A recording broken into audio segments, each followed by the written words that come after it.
Hello ভাই, this Aryan.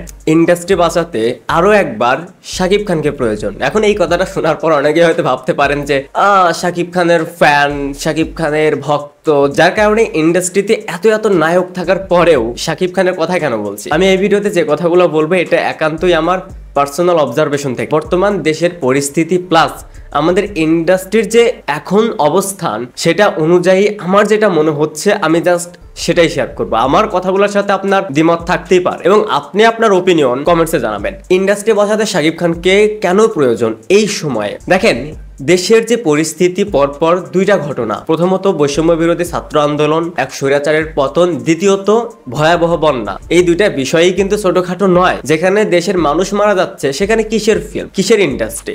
সবার আগে দেশ। সো দেশের এরকম পরিস্থিতির কারণে এই কদিন কোনো সিনেমা রিলিজ হয়নি। সিনেমা রিলেটেড কোনো ধরনের গান, কোনো ধরনের অ্যানাউন্সমেন্ট কোনো কিছুই কিন্তু আসেনি। অথচ এই লাস্ট এক মাসেই কিন্তু অনেক সিনেমা রিলিজ হতো, সেটা কিন্তু হয়নি। ইভেন সেপ্টেম্বরেও কিছু সিনেমা রিলিজের জন্য ফিক্সড ছিল, আই থিঙ্ক সেটাও আর হবে না। এবার আসি টপিকে। কেন ইন্ডাস্ট্রিকে বাঁচাতে আবার শাকিব খানকে দরকার? এটা তো আসলে প্রডিউসারের উপর ডিপেন্ড করে, সেই সিনেমাটা রিলিজ করবে কি করবে না, এটা তার বিষয়। এই সময়ে আপনি একটু ভেবে দেখেন যে যে সিনেমাগুলো রিলিজের কথা, যেমন আরিবিন শুভর একটা সিনেমা, এরপর সিয়াম আহমেদের একটা সিনেমা, এরপর আরো কিছু ভালো সিনেমা রিলিজের কথা থাকলেও তারা এখন এরকম পরিস্থিতিতে কোন সিনেমা রিলিজ করার সাহস পাবে?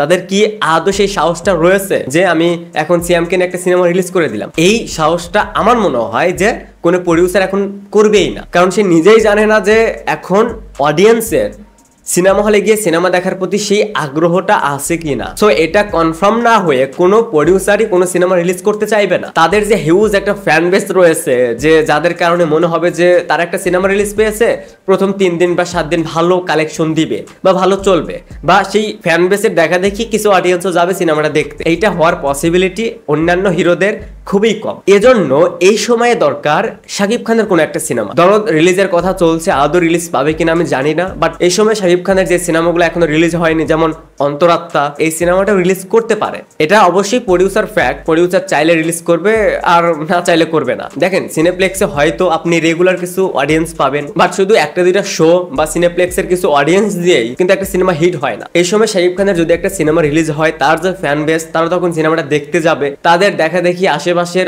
আরো অডিয়েন্স সিনেমাটা দেখতে যাবে এবং সিনেমা দেখার মতন একটা পরিবেশ আবার নতুন করে তৈরি হবে। এই অডিয়েন্স গুলো যখন আবার শাকিব খানের সিনেমা দেখতেও সিনেমা হলে যাবে, এরপর যখন অন্য কোনো নায়কের সিনেমা রিলিজ পাবে তখন কিন্তু সে সেই সিনেমাটাও দেখতে যাবে। বাট এরকম পরিস্থিতিতে আপনি হুটহাট একটা সিনেমা রিলিজ করে দিলেন, তার নিজেরই একটা স্ট্রং ফ্যান বেস নেই যে সেই ফ্যান বেসটা আপাতত 3 দিন সিনেমা হল গরম রাখতে পারবে। এটা কিন্তু আপাতত অন্য কাউকে দিয়ে পসিবল না। শাকিব খানের হিউজ একটা ফ্যান বেস, তার একটা সিনেমা রিলিজ পেলে আপাতত তার ফ্যান বেস যাবে, সেটা দেখে দেখি আরো নিউট্রাল কিছু অডিয়েন্স যাবে, সিনেমার হাইপ ক্রিয়েট হবে। আস্তে আস্তে বাকি অডিয়েন্স গুলো বুঝতে পারবে যে হ্যাঁ, এটা সিনেমা চলছে, সিনেমা হলে যাওয়া যাবে, আবার আগের মতন সিনেমা দেখা যাবে। সো এরকম পরিস্থিতিতে ইন্ডাস্ট্রিকে ঠিক করতে হলে সব প্রডিউসার, ডিরেক্টর, তাদের যে সিনেমাগুলো রয়েছে যেগুলো এখনো রিলিজ করতে পারেনি, সবাই একটা ভালো প্ল্যানিং করে শাকিব খানের একটা সিনেমা রিলিজ করে এরপর ব্যাক টু ব্যাক যদি তারাও তাদের সিনেমাগুলো রিলিজ করে, তাহলে আগের মতন আবার আমাদের ফিল্ম ইন্ডাস্ট্রিতে সে জোয়ারটা শুরু হবে। শোনা যাচ্ছে ইন্ডাস্ট্রির ভিতর অনেক কিছুই চেঞ্জ হতে যাচ্ছে। যদি এরকমটা হয়